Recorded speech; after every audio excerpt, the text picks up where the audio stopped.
Recording.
Sir Balasubramanian sir, Balasubramanian sir, audio கேட்கல உங்களுக்கு.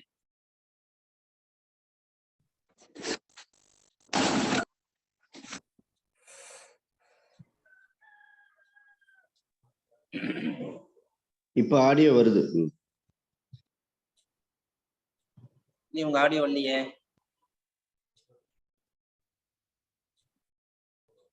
மியூட்ல இருந்தேன்னா அன்மியூட் பண்ணீங்க சார்.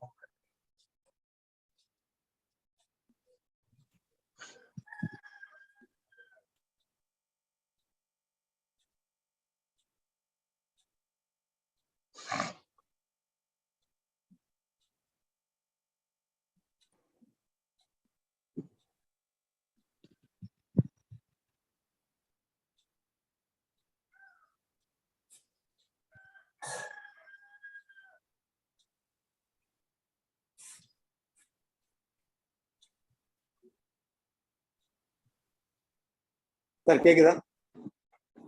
கேக்குது சார், கேக்குது. ஓகே அனைவருக்கும் வணக்கம். சார் நான் சொல்லிடுறேன்.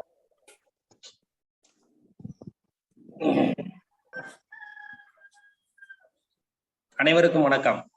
எல்லாம் வல்ல இறைவனின் திருவுருளால் ரோட்டரி மாவட்டம் 298 மாவட்ட ஆளுநர் ரோட்டரியின் வி செல்வநாதன் அவர்களின் சீரிய தலைமையில் Rotary club of Karaikal friends city வழங்கும் காலச்சக்கரம் மனிதனின் இயற்கை வாழ்வியல் உன்னுடன் இந்த திட்டத்தை சிறப்பாக நடத்தி கொண்டிருக்கும் rotary club of Karaikal friends சிட்டியின் உதவி ஆளுநர் ரோட்டரியன் ரவி அவர்களுக்கும், தலைவர் ரோட்டரியன் பிரபாலன் அவர்களுக்கும், செயலாளர் ரோட்டரியன் ராஜ்குமார் அவர்களுக்கும் மற்றும் சங்க உறுப்பினர்கள் அனைவருக்கும் வாழ்த்துக்களையும் வரவேற்புகளையும் தெரிவித்துக் கொள்கிறோம். இன்று நம்முடன் இணைந்து பணியாற்ற காத்துக் கொண்டிருக்கும் ரோட்டரி கிளப் ஆஃப் திருத்துறைப்பூண்டி சங்கத்தின் உதவி ஆளுநர் ரோட்டரியன் சிவகுமார் அவர்களுக்கும், தலைவர் ரோட்டரியன் பாலசுப்ரமணியன் அவர்களுக்கும், செயலாளர் ரோட்டரியன் அண்ணாதுரை அவர்களுக்கும் மற்றும் சங்க உறுப்பினர்கள் அனைவருக்கும் வாழ்த்துக்களையும் வரவேற்புகளையும் தெரிவித்துக் கொள்கிறோம். தொடர்ந்து நமக்கு நல்ல சிந்தனைகளையும் நல்ல அறிவுரைகளையும் நல்ல ஆசனங்களையும் அளித்துக் கொண்டிருக்கும் ஆசான் கண்ணப்பன் ஐயா அவர்களுக்கும், பூங்கொடி கண்ணப்பன் அம்மா அவர்களுக்கும், தொகுப்பாளர் ரமேஷ் மோகன் அவர்களுக்கும் இத்தருணத்திலே வாழ்த்துக்களையும் வரவேற்புகளையும் தெரிவித்துக் கொண்டு நிகழ்ச்சியின் முதல் நிகழ்வாக ரோட்டரி இறைவணக்கம் வாசிக்க வருகிறார் ரோட்டரி கிளப் ஆஃப் திருத்துறைப்பூண்டி சங்கத்தின் தலைவர் ரோட்டரியன் பாலசுப்ரமணியன் அவர்கள். இறைவணக்கம். எங்கும் நிறைந்த எங்கள் இறைவா, எல்லையில்லா பொருளே, இன்பத்தின் ஊற்றே, அன்பின் வடிவே, அருளின் ஒளியே, எங்கள் எண்ணம் சொல் செயல் யாவற்றிலும் தூய்மை நிறைய வேண்டுகிறோம். உலகில் நட்புணர்வும் நல்லுணர்வும் அன்பும் அமைதியும் அறமும் தலைத்திட நின்னல் வேண்டி நிற்கின்றோம். யாதும் ஒரே யாவரும் கேள்வி என்பதை உணர்ந்து மக்கள் தொண்டிலே நாங்கள் நாளும் ஈடுபட எங்களுக்கு வலிமை தருவார். எல்லோரும் எல்லா வளமும் பெற்று இனிதே வாழ்த்திட இறையே அருள் புரிவார். நன்றி. ரோட்டரி இறைவணக்கம் வாசித்த ரோட்டரி கிளப் ஆஃப் திருத்துறைப்பூண்டி சங்கத்தின் தலைவர் ரோட்டரியன் பாலசுப்ரமணியன் அவர்களுக்கு நன்றியை தெரிவித்துக் கொள்கிறோம். அடுத்த நிகழ்வாக இறைவேண்டுதல் அளிக்க வருகிறார் பூங்குடி கண்ணப்பன் அம்மா அவர்கள்.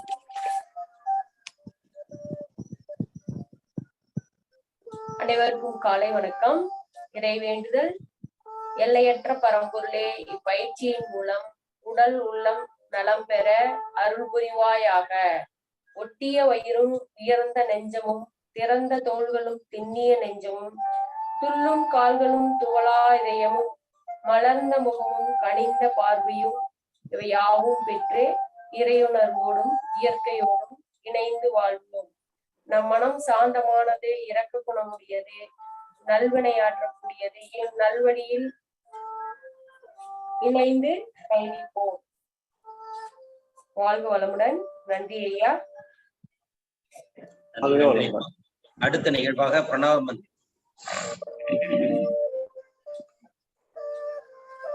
அடுத்ததாக பிரணவ மந்திரம். சின்முத்திர வச்சுக்கோங்க. நகத்துல படாம சதைப்பகுதி மற்றும் டச் ஆகிற மாதிரி வச்சுக்கோங்க.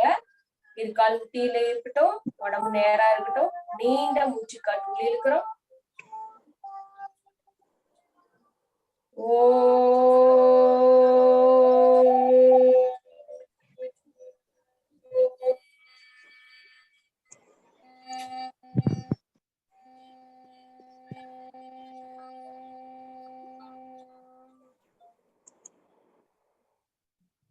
மீண்டும் ஒரு முறை.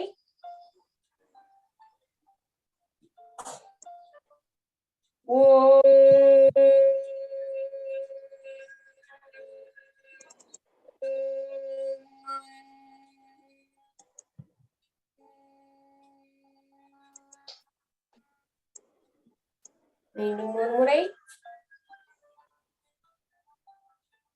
ஓ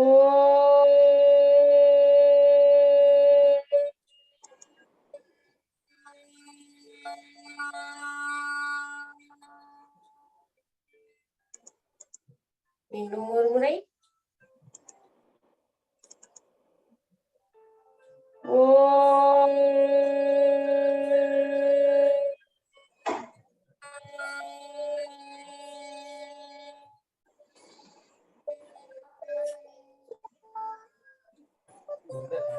மீண்டும் ஒரு முறை.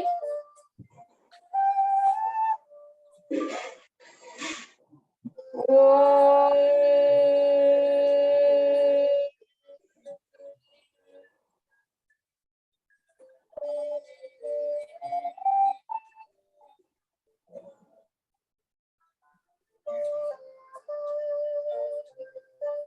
கைகளை உரசிக்கிறோம்.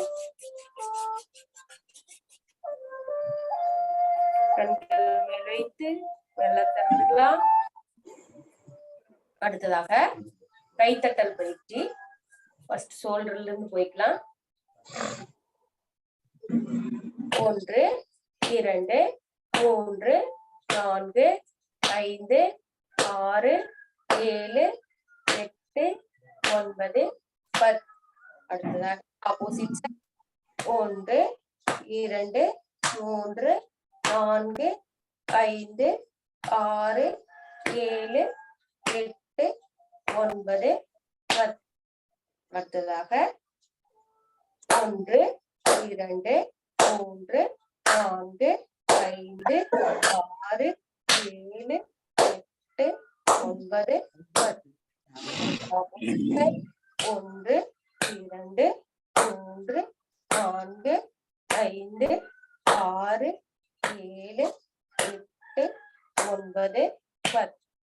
அடுத்ததாக 1 2 3 4 5 6 7 8 9 10. அடுத்து 1 2 3 4 5 6 7 8 9 10. ஓய்வு. அடுத்ததாக 1 2 3 4 5 6 7 8 9 10. அடுத்ததாக 1 2 3 4 5 6 7 8 9 10.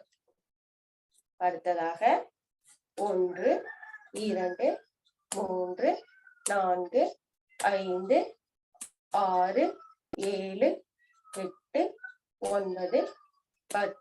அடுத்த ஆப்போசிட் சைட். 1 2 3 4 5 6 7 8 9 10. அடுத்ததாக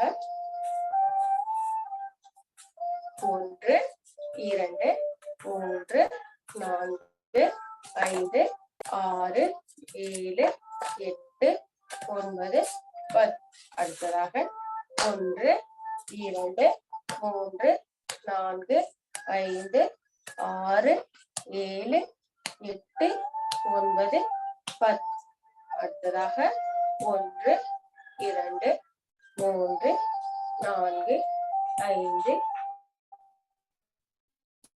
4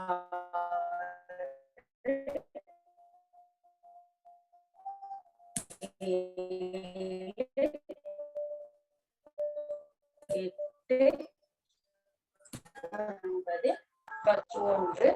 11 2 3 4 8 9 10. அடுத்ததாக 1 2 3 6 7 8 9 10. ஓய்வு. தாராளமான மூச்சு. நீண்ட மூச்சு காற்று இழுத்து மெதுவாக வெளியேற்றம் பண்ணுங்க.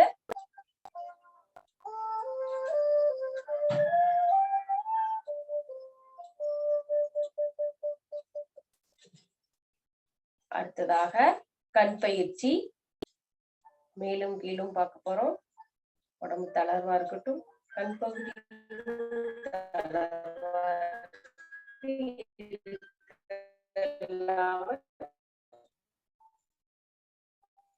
மேல கீழ் மேல் கீழ் மேல் கீழ் மேல் கீழ் மேல் கீழ். மெல்ல பூ போல கண்களை மூடிக்கோங்க. கண்களில் ஏற்பட்ட மாற்றத்தையே கவனிங்க.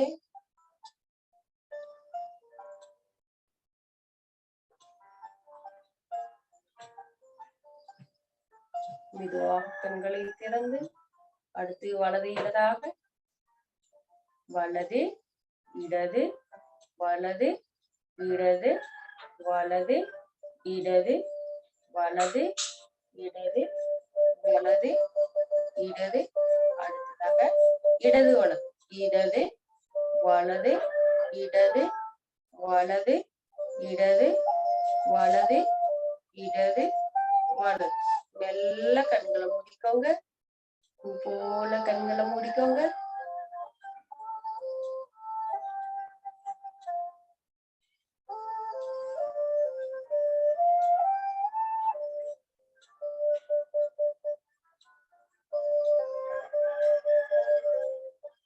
மெதுவாக கண்களை திறந்து அடுத்ததாக சுழற்சி முறை.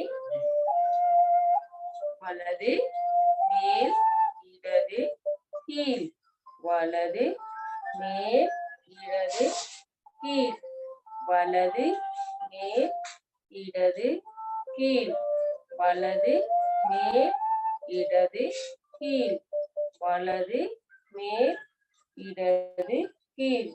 மெல்ல கண்களை முடிக்கோங்க. கண்களில் ஏற்பட்ட மாற்றத்தையே கவனிங்க.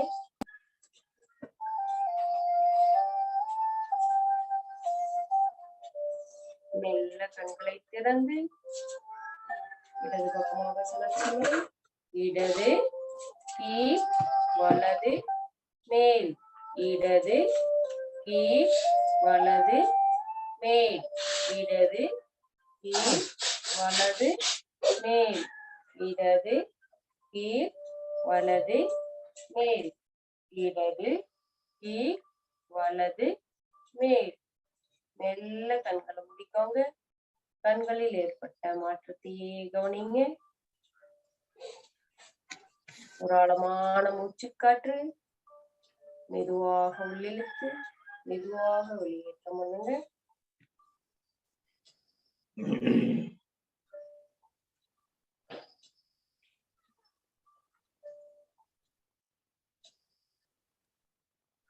கைகளை உரசி கண்கள் மெல்ல திறந்துக்கோங்க.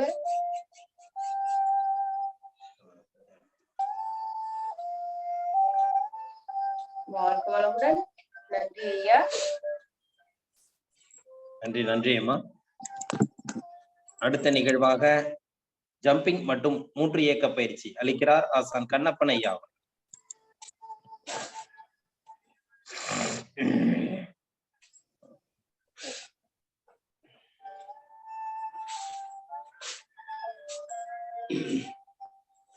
அனைவருக்கும் காலை வணக்கம்.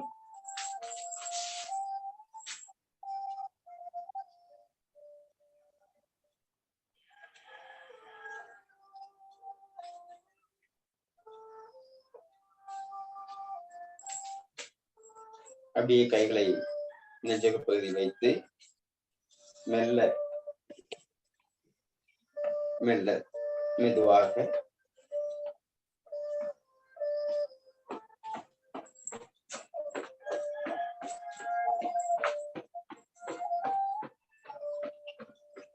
அப்படியே வேகப்படுத்துகிறோம்.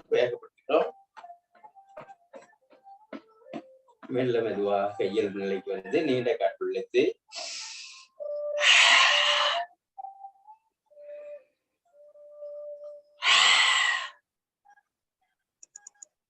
அடுத்ததாக பின்புறமாக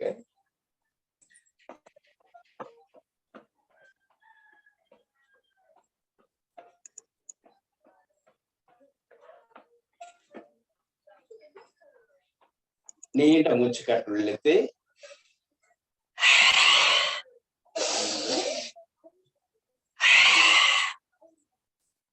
அடுத்ததாக பக்கவாட்டில்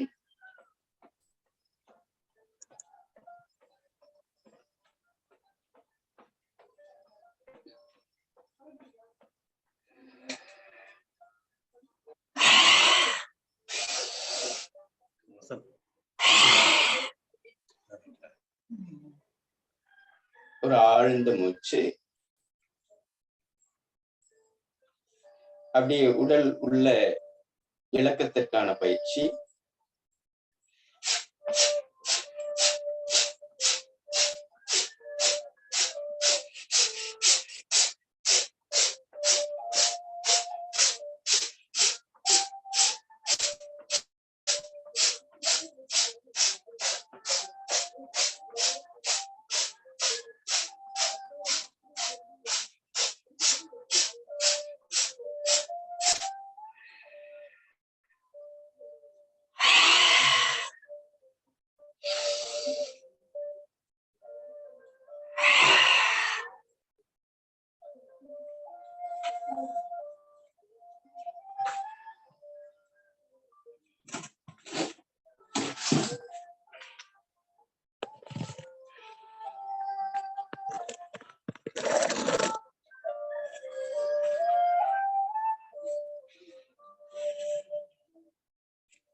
ஆழ்ந்த மூச்சு.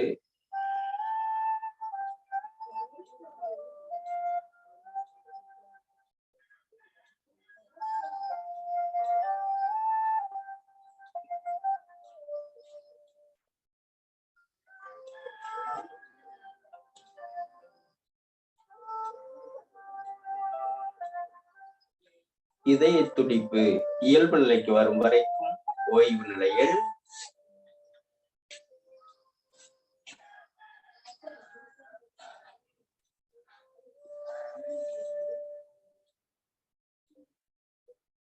மெல்ல வலது காலை மடித்து என்னுடைய மூக்கு நொடியில் இருக்கட்டுங்க முட்டி பகுதி 10 வினாடிகள் இருக்கிறோம்.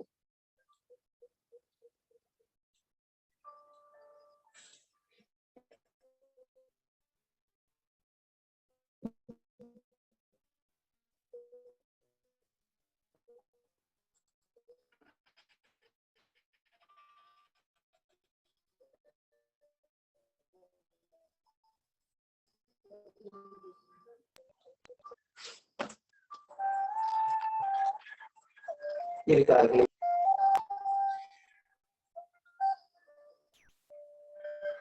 வலது இடதாக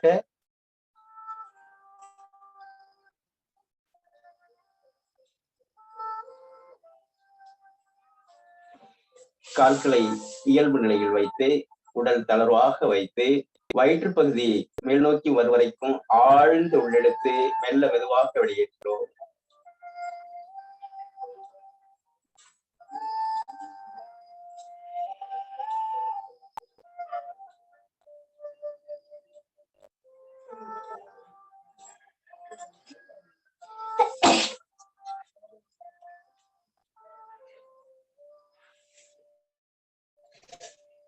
மெல்ல முயலாசனத்திற்கு வந்து விடுகிறோம். முயல்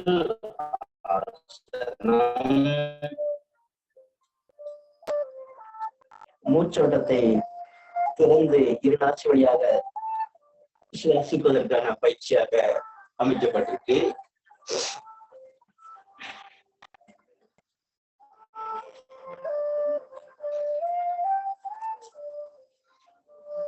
ஆழ்ந்த மூச்சு.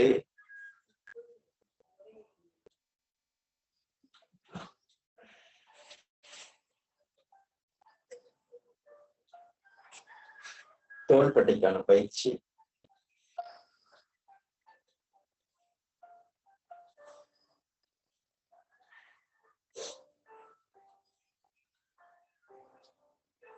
ஒரு நீண்ட மூச்சு.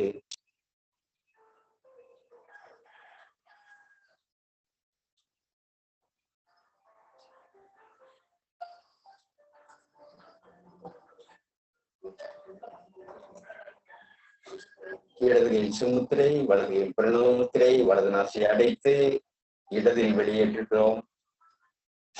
வெளியேற்றி இடதில் உள்ளிழுத்து 1 2 3 4 1 2 3 4 1 2 3 4 1 2 3 4 1 2 3 4 ஒரு ஆழ்ந்த மூச்சு.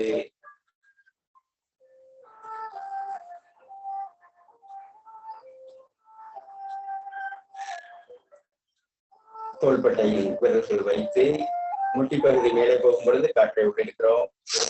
1 2 1 2 1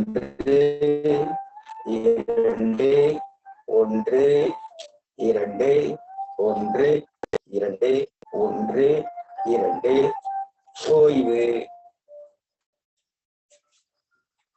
ஆழ்ந்த மூச்சு. நீண்ட காற்றாக உள்ளெடுத்து மெல்ல மெதுவாக வெளியேற்றுகிறோம். கைகளை பக்கவாட்டில் வைத்து உடலை நேராக வைத்து கைகள் மேலே உயரும் பொழுது காற்று உள்ளே செல்லட்டும். 1 2 உள்ளே வெளியே உள்ளே வெளியே உள்ளே வெளியே உள்ளே வெளியே உள்ளே வெளியே ஓய்வு. ஒரு ஆழ்ந்த மூச்சு.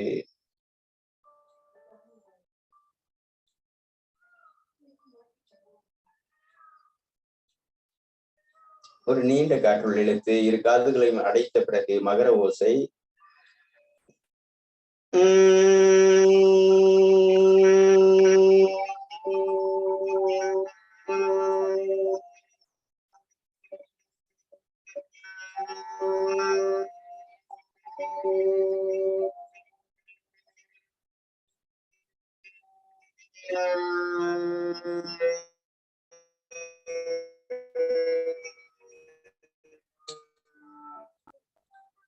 மீண்டும் ஒரு முறை.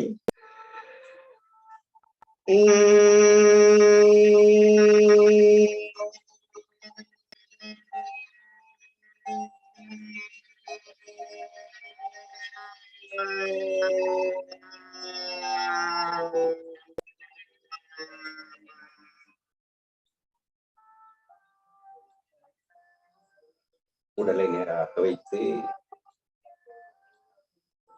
இரு கைகளும் மேலே உயரும் பொழுது காற்று உள்ளே செல்லட்டும். ஆழ்ந்து உள்ளிழுத்து அக்காற்று வெளியிட்டவாறு கைகள் கீழே வரட்டும்.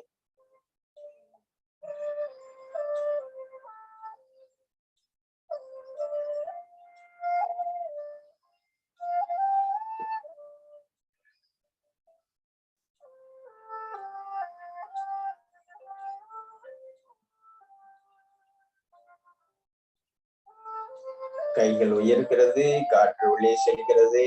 ஆழ்ந்த மூச்சு எடுத்து அக்காற்று மெல்ல மெதுவாக வெளியேறுகிறது.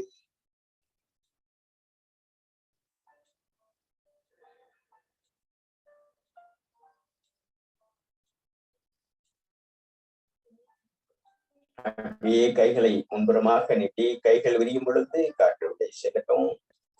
கைகள் இணையும் பொழுது காற்று வெளியேறட்டும்.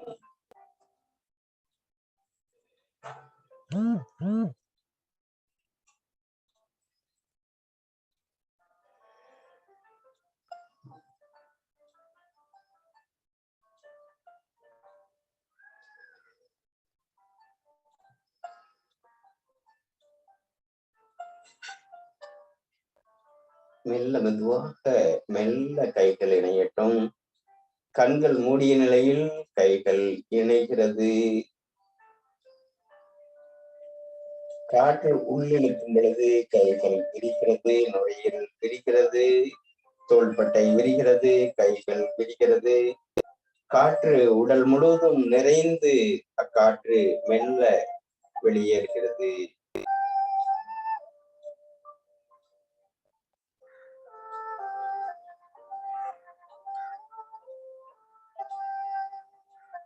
உடலை நேராக வைத்து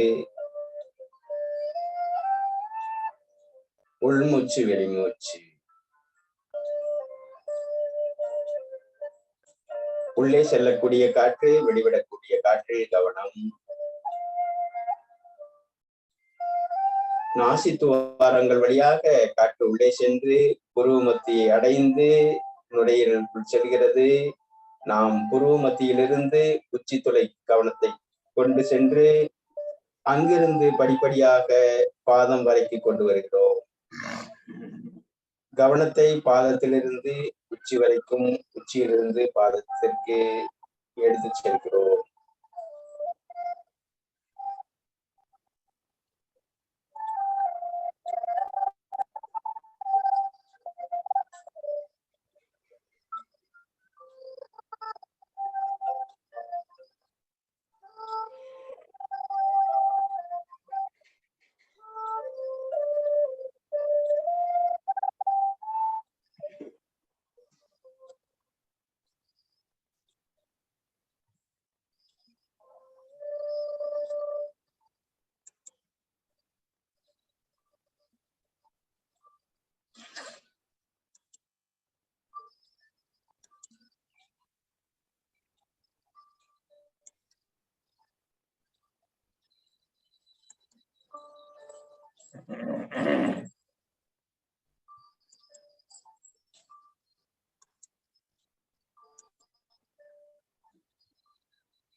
வாழ்க வளமுடன், வாழ்க வையகம்.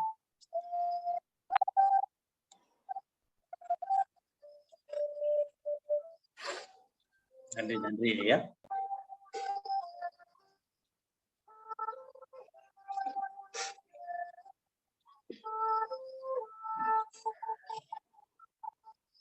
இன்று நம்முடன் காய்கறி தோட்டங்கள் எப்படி அமைப்பது, அதன் பயன்பாடுகள் என்ன, அதை பற்றி இன்று நம்முடன் மாடி தோட்டம் எப்படி அமைப்பது என்பதை பற்றி விளக்கமாக கூற நம்முடன் இணைகிறார்கள் அழகேஸ்வரி அவர்கள். இன்று மாடி தோட்டம் காய்கறி தோட்டம் எப்படி அமைப்பது என்பதை பற்றி விளக்கமாகவும் கூறுவதற்காக இந்த இணைப்பில் அழகேஸ்வரி அவர்களை அன்புடன் அழைக்கின்றோம். வாழ்க வளமுடன். நம்மாழ்வார் ஐயா குறிப்பிட்டு காட்டிய நபர்களில் அழகேஸ்வரியும் ஒருத்தர் அப்படிங்கிறதையும் இந்த நேரத்துல தெரிவிச்சுக்கிறோம். குறிப்பா ஐயா காற்றோடு கலப்பதற்கு முன்பாக அந்த இயல்பாக இயக்கத்திற்கு வந்திருந்தாங்க. நாங்களும் போயிருந்தோம். அந்த நாள் ஒரு 20 நிமிடம் ஐயா அந்த பாரம்பரிய கலையான பறையோசைக்கு ஆடுறாங்க. அங்க அந்த RS ஊத்துக்குழி அப்படிங்கிற இடத்துல அவங்க ஒரு நிறுவனமாக வைத்து இயங்கிட்டு இருக்காங்க. பல்வேறு இடங்கள்ல இந்த காய்கறிகளையும் விதைகளையும் மரபு வாழ்க்கைய பத்தியும் மரபு மருத்துவத்தை பத்தியும் மக்களுக்கு பயிற்றுவிச்சுக்கிட்டு இருக்காங்க. அப்படி ஒவ்வொருத்தருக்கும் வாழ்க்கையில ஒரு நோக்கம் இருக்கும். அதுபோல பெண்மணியாக இருந்து கொண்டு பல்வேறு இடங்களில் பயணம் செய்து இன்னைக்கு நம்முடைய தன்னுடைய உயர்ந்த கருத்துக்களை பரிமாற வந்திருக்கிறாங்க. அந்த கருத்துக்களை எல்லோருடைய சார்பாக வரவேற்கிறோம். அவருடைய கருத்துக்களை விளக்கமாக கூறுகிறார். வாழ்க வளமுடன்.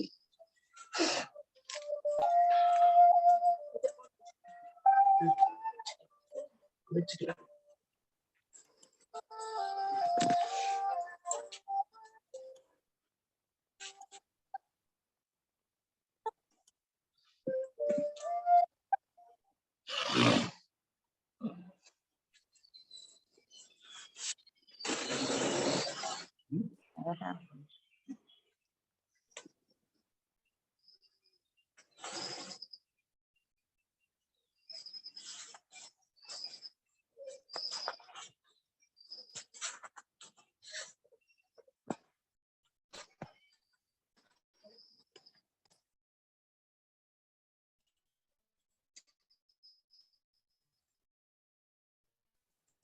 ஆடியோ கேட்கலாமா?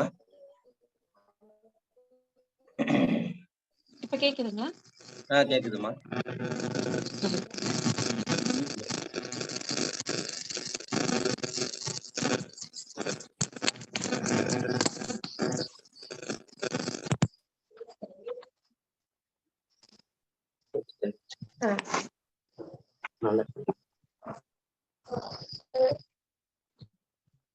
வணக்கம்,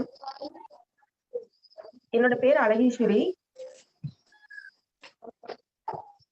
கேக்குதுங்களா? கேக்குதுமா. ஓகேங்க, நல்லதுங்க. இந்த காலை வேளையில உங்களை எல்லாம் சந்திக்கிறதுக்கு வாய்ப்பு கிடைச்சதுல ரொம்ப மகிழ்ச்சி. கண்ணப்பனையா ரொம்ப நாளா சொல்லிட்டு இருந்தாங்க. ஒரு ஒரு ஒரு மாதம் 2 மாதம் அந்த டைம்லயே சொல்லிட்டு இருந்தாங்க. என்னால இப்பதான் கலந்துக்கிறதுக்கான நல்ல ஒரு வாய்ப்பு கிடைச்சிருக்கு, ஒரு சூழல் அமைஞ்சிருக்கு. அதுவும் உங்களோட பேசி முடிச்ச கையோட இந்த தோட்டம் போடுற வேலையை வந்து இந்த காலை வேலையில தொடங்க இருக்கோம் இன்னைக்கு. இப்போ வீட்டு தோட்டம் போடுறத நான் கத்துக்கிட்டது நம்மாழ்வார் கிட்ட கத்துக்கிட்டேன். வானகத்துல இதுக்கான பயிற்சி கொடுக்கும் பொழுது 2012 வந்து கத்துக்கிட்டேன். அது கத்துக்கிட்டதுக்கு அப்புறமா நம்ம கத்துக்கிட்டது என்ன பண்ணணும் அப்படின்னு சொல்லி யோசிக்கிறப்போ எனக்கு சொந்தமான இடம் இல்லை போட்டு கொடுக்க. அதனால நான் வீடு வீடா எல்லாருக்கும் கேட்டு அவங்களுக்கு இந்த காய்கறி தோட்டத்தோட ஏன் வந்து வீட்டு தோட்டம் போடணும், நம்ம ஏன் உற்பத்தி பண்ணிக்கணும் அப்படிங்கிற அவசியத்தை அவங்களுக்கு புரிய வச்சு, அவங்க கிட்ட வந்து பர்மிஷன் வாங்குறதுக்கே அவ்வளவு கஷ்டப்பட்டோம். அவங்களுக்கு புரிய வச்சு அங்க வந்து எல்லாருக்கும் தோட்டம் போட்டு கொடுத்தோம். ஆஹ் அந்த இயற்கை உரங்களை பயன்படுத்தி போட்டு கொடுத்தோம். நம்ம பண்ணும் பொழுது கூடவே குழந்தைங்க, அங்க இருக்கிற குழந்தைங்க, கல்லூரி மாணவர்கள், அப்புறம் இந்த மாதிரி நான் படிச்ச அக்குபஞ்சர்ல இருக்கிற நண்பர்கள் கூட பேட்ச்மேட்ஸ், இந்த மாதிரி நிறைய பேர் ஒவ்வொரு தடவையும் வந்து கூட சேர்ந்து கத்துக்குவாங்க. அப்படியேதான் அந்த பயணம் வந்து ஆரம்பிச்சது. இன்னைக்கு நூற்றுக்கணக்கான எண்ணிக்கையே கணக்கே இல்லை, அவ்வளவு தோட்டங்கள் வந்து தமிழ்நாடு முழுக்க போட்டிருக்கோம். வீடுகள்ல நானா கேட்டு கேட்டு போட்டவங்க எல்லாரும் அதுக்கப்புறம் ஒரு கட்டத்துல தேதி வந்து 1 மாதம் முன்னாடி தேதி புக் பண்ணி தோட்டம் போடுற அளவுக்கு அது பெருகுச்சு. காலம் வந்து அதுக்கான நிறைய வாய்ப்புகளை உருவாக்கி கொடுத்துச்சு. அந்த வகையில வந்து இன்னைக்கு வீட்டு தோட்டத்தோட முக்கியத்துவத்தை குழந்தைங்கள்கிட்ட இருந்து, கல்லூரி மாணவர்கள்ட்ட இருந்து, பொதுமக்கள் வரைக்கும் எல்லாருக்கும் விழிப்புணர்வை ஏற்படுத்துறது மட்டும் இல்லாம செயல் வழியா அதை கத்துக் கொடுக்கறதையும், ரொம்ப எளிய முறையில கத்துக் கொடுக்கறதையும் நம்ம பண்ணிட்டு இருக்கோம். மாடி தோட்டம், வீட்டு தோட்டம் அப்படிங்கிறது ஆரம்பிச்சு அது மேல வந்து ஒரு ஒரு அது ஃபேஷனா ஒண்ணு உருவாக ஆரம்பிச்சது நகரப்புறங்கள் எல்லாம். அப்ப நகர்ப்புறங்கள்ல என்ன பண்ணாங்கன்னா, இதையே வந்து ரொம்ப ஒரு ஒரு பிசினஸா பண்ண ஆரம்பிச்சாங்க, ஒரு பெரிய பிசினஸா பண்ண ஆரம்பிச்சாங்க.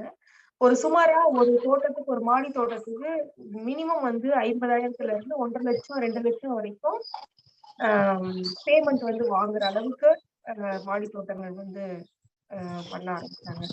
ஆனா நம்ம அப்படி பண்ணல.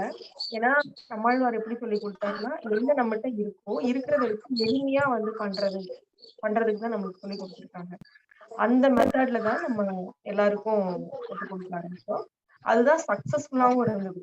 எங்க போனாலும் நம்ம போடுற விதைகளும் சரி, நம்ம போட்டு கொடுக்குற மெத்தடும் சரி, இருக்கிறத விட ரொம்ப சிறப்பா எல்லாமே முளைச்சு நல்லபடியா பலன் தர்றத கண்கூட பார்க்க முடிஞ்சது. எல்லார்கிட்ட இருந்து கிடைச்ச ஃபீட்பேக்கும் அதுதான். மற்றவங்க பண்ணி கொடுக்கறது சிறப்பா இருந்தாலும் நம்ம போடுற அளவுக்கு சிறப்பா இல்லை அப்படின்னு சொல்லிட்டு நிறைய ஃபீட்பேக் வந்து கிடைச்சது. நம்ம அந்த மெத்தடை தான் நான் இன்னைக்கு உங்ககிட்ட பகிர்ந்துக்க போறேன். அதுக்கு முன்னாடி ஏன் இதை போடணும் அப்படிங்கறது ஒரு சின்ன பேசலாம். ஏன்னா பேசுறதுக்கு நிறைய இருக்கு. நம்மளுக்கு இருக்கிற நேரம் குறைவு அப்படிங்கறதுனால ரொம்ப சுருக்கமா நம்ம இதை பேசிக்கலாம். ஆஹ் காய்கறி இப்போ வீடு தோட்டம் போட்டோம்னு வச்சுக்கோங்களேன், நம்ம ஒரு கீரையை அறுவடை பண்றதுக்கு நம்ம மண் இது எல்லாமே கலந்து நம்ம சொல்ற மெத்தட்ல பண்ணி ஒரு பேக்லயோ இல்லைன்னா நிலத்துலயோ வந்து நிறைய ப்ரிப்பேர் பண்ணி சாண குப்பை மண்புழு உரம் இது எல்லாத்தையும் ஈவனா கலந்து நம்ம சொல்ற ரேஷியோட கலந்து அந்த மாதிரி மேட்டு பாத்தி வட்டை பாத்தி அப்புறம் வந்து பேக்லயும் சரிலாம் போட்டு அதை தீட்டி முடிச்சு அதெல்லாம் தண்ணி விட்டு பராமரிச்சு நீங்க வந்து ஒரு கீரையை அறுவடை பண்ணணும் அப்படின்னா ஒரு 20-25 நாள் ஆகும் முதல்ல ஒரு கீரையை அறுவடை பண்றதுக்கு. ஒரு காய்கறி வந்து முள்ளங்கி மாதிரிதான் ஒரு 45 நாள்ல அறுவடை பண்ண முடியும். அப்படி எல்லா காய்கறிகளையும் எடுக்கணும்னா ஒரு 3 மாசம் வரைக்கும் நீங்க அதை மெயின்டைன் பண்ணணும். காலையும் சாயந்தரமா தண்ணி விடணும். தண்ணி விடுறதுக்கு தேவையான்னு பார்க்கணும். பூச்சி விழுந்திருக்கான்னு பார்க்கணும். பூச்சி விரட்டுறதுக்கு என்ன பண்ணணும்னு பார்க்கணும். அதுக்கு இந்த மாதிரியான ஒரு பராமரிப்பு வேலைகளை பண்ணிதான் ஒரு 3 மாசத்துலதான் அந்த காய்கறி வந்து எடுக்கணும். நம்ம இவ்வளவு மெனக்கெட்டு இப்படி பண்ணி இந்த காய்கறி எடுக்கிறதுக்கு நம்ம கடையில போய் ஒரு 10 ரூபாய்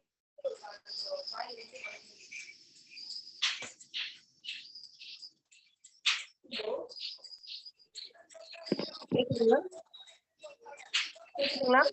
கேக்குதுங்க. நம்ம இவ்வளவு சிரமப்பட்டு நம்ம இந்த காய்கறி எடுக்கிறதுக்கு நீங்க கடையில போனா ஒரு 1/4 கிலோ காய் கிடைச்சிட போகுது, நம்ம வாங்கிட்டு போலாம், நம்ம சுலபமா பண்ணிக்கலாம். நம்ம ஏன் இவ்வளவு கஷ்டப்பட்டு பண்ணணும் அப்படிங்கறத விஷயம்.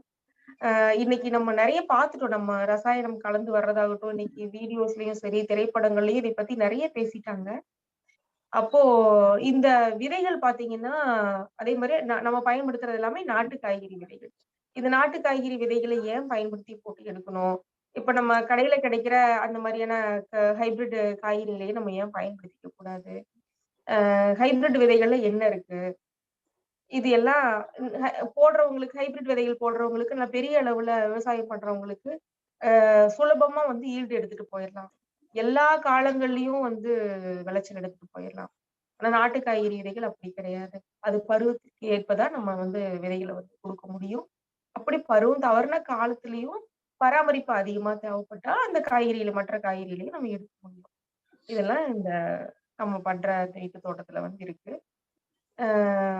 இந்த இந்த நச்சு சரி இல்ல ஹைபிரிட் விதைகளும் சரி என்ன பண்ணும் நம்ம உடம்புக்குள்ள போயிட்டு நிறைய உங்களுக்கு தெரிஞ்சிருக்கும், இருந்தாலும் சொல்றேன்.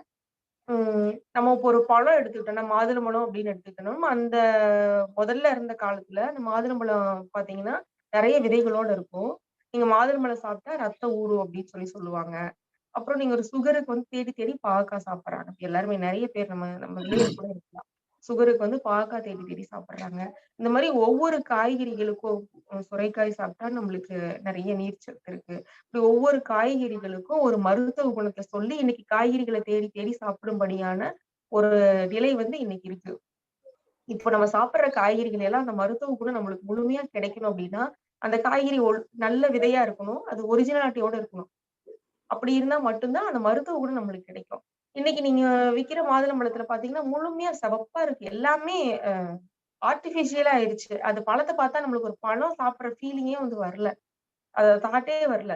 பயமா இருக்கு. அப்படியே பார்த்துட்டு ஒதுங்கி போற மாதிரி. அந்த மாதிரிதான் இன்னைக்கு மாதுளம்பழம் எல்லாம் இருக்கு. நீங்க தேடுனா கூட அந்த பழைய சீடுள்ள மாதுளம்பழம் வந்து நம்மளுக்கு கிடைக்காது. அப்போ அந்த ஒரிஜினல் மாதுளை சாப்பிட்டாதான் நம்மளுக்கு ரத்தம் ஊறும். இதை சாப்பிட்டா நம்மளுக்கு இருக்கிற எனர்ஜியும் இது இந்த கழிவுகளையும் இதை சரி பண்ணிக்கிறதுக்கான வேலையை செய்யறதுக்கு நம்ம இருக்கிற எனர்ஜியும் சேர்ந்து வந்து செலவாகும். இன்னைக்கு இப்படிதான் இருக்கு நிலைமை. அப்போ இதுக்கு ஆல்டர்னேட்டிவா என்ன அப்படின்னா ஒன்னொன்னையும் தேடி தேடி பெற்றுக்கொள்ள வேண்டியதா இருக்கு. சரிங்களா? அதை தேடி தேடி பெற்றுக்கொள்றதுக்கு நம்ம இருக்கிற இடத்துலயே என்ன முடியுமோ அதை வந்து உற்பத்தி பண்ணிக்கிறது தான் சால சிறந்த ஒரு முயற்சி, ஒரு செயலும் கூட. அதைதான் நம்ம புரிய வச்சு பண்ணிட்டு இருக்கோம். இது நம்ம இந்த விஷயத்துக்காக மட்டும் தோட்டம், வீடு தோட்டம் அப்படிங்கிறது கிடையாது. இதுக்கு பின்னாடி ஒரு பெரிய அரசியலும் இருக்கு. இதுல நம்ம உணவு மேல இருக்கிற நம்மளுடைய நாட்டு காய்கறி விதைகள் மேல இருக்கிற நம்ம நாட்டினுடைய உணவு ஆதாரத்தின் மேல இருக்கிற மிகப்பெரிய உணவு அரசியல். பெரிய பெரிய மான்சூண்டா மாதிரியான பெரிய பெரிய விதை நிறுவனங்கள் அமெரிக்கா பாத்தீங்கன்னா நீங்க ராசி சீட்ஸ்ன்னு சொல்லிட்டு வச்சிருக்கோம் தமிழ் பேரு. ஆனா அது வந்து அமெரிக்க நிறுவனம். நம்ம ஊர்ல வந்து இங்க குக்கிராமத்துல ராசி சீட்ஸ்ன்னு போட்டு விதை வியாபாரம் பண்ணிட்டு இருப்பாங்க. அது எல்லாமே ஹைபிரிட் விதைகள் தான். சரிங்களா? இப்போ நம்மளுடைய அந்த நாட்டு காய்கறி விதைகளை முழுமையா மாத்தி விதைகளை வந்து எந்த அளவுக்கு மரபணு கத்திரிக்காய் வந்துருச்சு, தக்காளி வந்துருச்சு, பிடி கத்திரிக்காய், பிடி தக்காளின்னு சொல்லிட்டு வந்துருச்சு. இப்ப அந்த மரபணு மாற்றப்பட்ட காய்கறி விதைகள்ல நம்ம என்ன செய்யணும், நம்ம சொல்லி தெரியணும் அவசியம் இல்லை. நம்ம உடம்புல தேனியவே மாற்றக்கூடிய அளவுக்கு அது வேலை செய்யும். விலங்குகள்ல இருந்து எடுக்கப்படுற திசுக்களை வச்சு உருவாக்குறதா இந்த காய்கறி எல்லாமே, இந்த பிடி அப்படிங்கிறது. அதனால இப்ப தக்காளி வந்து ஜம்ப் ஆனா உடையாம இருக்கணும் அப்படிங்கறதுக்காக தவளையோட திசுக்கள்ல இருந்து எடுத்து வைக்கிற அஹ் விதை கலப்பு தான் பிடி தக்காளி. இப்ப இந்த மாதிரி உதாரணத்துக்கு இந்த மாதிரி நான் சொல்றேன். இந்த மாதிரி இப்ப இது எல்லாம் வந்து தவிர்க்கணும். இந்த உணவு அரசியல், இந்த விதை மேல இருக்கிற நம்மளுடைய நாட்டு காய்கறி விதைகள் மேல இருக்கிற ஒரு பெரிய அரசியலை உடைக்கணும் அப்படின்னா, நம்ம ஒவ்வொருத்தரும் விவசாயிகள் மட்டும் இல்ல, நம்மளுடைய வீட்டுல இருக்கிற ஒவ்வொருத்தரும் அந்த விதைகளை வந்து பாதுகாத்து நாட்டு காய்கறி விதைகளை உற்பத்தி பண்ணி அதை பாதுகாத்து ஒவ்வொரு வீடுகள்லயும் வைக்கிறது ரொம்ப ரொம்ப முக்கியம். அதுக்காகவும் தான் இந்த வீட்டு தோட்டம் முக்கியமா. இன்னொன்னு, நம்ம அடுத்த தலைமுறைக்கு இந்த நாலேஜ் கொண்டு போகணும். அது ரொம்ப முக்கியம். நம்ம குழந்தைங்களுக்கு இந்த நாலேஜ் வந்து கொடுக்கணும். ஏன் நம்ம வீட்டு தோட்டம் போட்டுக்கணும், இந்த விதை நாட்டு காய்கறி விதைகள்லாம் என்ன, இதுல என்ன இருக்கு, இதை ஏன் நம்ம வந்து உற்பத்தி பண்றோம் இங்க, இதை எடுத்து நம்ம எப்படி வந்து ப்ரொடெக்டிவா வச்சுக்கிறது, பாதுகாத்து தொடர்ந்து வச்சுக்கிறது. நீங்க முதல்ல பழைய காலத்துல என்ன பண்ணுவாங்கன்னா, கிராமத்துல வீடுகள்ல பாத்தீங்கன்னா அந்த ஆசாரமாங்க இந்த செவுருக்கும் இதுக்கும் இடையில வந்து விதைகளை சேமிச்சு சேமிச்சு வச்சிருப்பாங்க. இந்த வண்டு கட்டி வைப்பாங்க. அந்த இதுல என்னதுன்னா மூங்கில் கூடைகள்ல நல்லா செம்மண் கலந்து அந்த வண்டு கட்டி வைக்கிறதுன்னு சொல்லுவாங்க. தானியங்களை வைப்பாங்க, நெல்லை சேகரிச்சு வச்சிருப்பாங்க, பெரிய பெரிய குருவிகள் சேகரிச்சு வச்சிருப்பாங்க. அதே போல காய்கறி விதைகள் எல்லாமே இந்த சாணத்துல வந்து போட்டு வச்சிருப்பாங்க. அந்த மாதிரி எல்லா விதைகளுமே நம்மளோட வீடுகள்ல அப்பெல்லாம் இருந்தது. வருடம் வந்து பரிமாற்றம் பண்ணிக்கிட்டே இருந்தாங்க. அக்கம் பக்கம் கொடுத்து வாங்கி போட்டுக்கிட்டே இருந்தாங்க. விதைகளுக்குன்னு சொல்லிட்டு கடைகள்ல போய் வாங்க வேண்டிய அவசியமே இல்லாம இருந்தது. இன்னைக்கு வந்து அப்படி இல்லை. இப்ப திரும்பவும் அதை மேலுருவாக்கம் பண்ணணும், அந்த முறையை வந்து கொண்டு வரணும் அப்படிங்கிறதுக்காக தான் இந்த முயற்சியும் கூட. நம்ம ஜஸ்ட் வந்து மருந்து இல்லாம சாப்பிடணும், டேஸ்டா சாப்பிடணும், வீட்டுல இருந்து எடுத்துக்கணும், செலவு மிச்சப்படுத்தணும் அப்படிங்கிறது மட்டும் இல்லை. அது ஒரு முதன்மையா ஒரு வழிக்கு சொன்னாலும் கூட இதுக்கு பின்னாடி வந்து இவ்வளவு ஆழமான செயல்கள்லாம் இருக்கு, ஆழமான காரணங்கள் வந்து இருக்கு. அப்போ இது வந்து நீங்க பண்றது மட்டும் இல்லாம நீங்க குழந்தைங்களுக்கு இதை கடத்தணும் அப்படிங்கறதுதான் இதோடைய முக்கிய நோக்கமே. நம்ம இயல்வாகை மூலமா பண்றதுல முக்கிய நோக்கமே இதுதான்.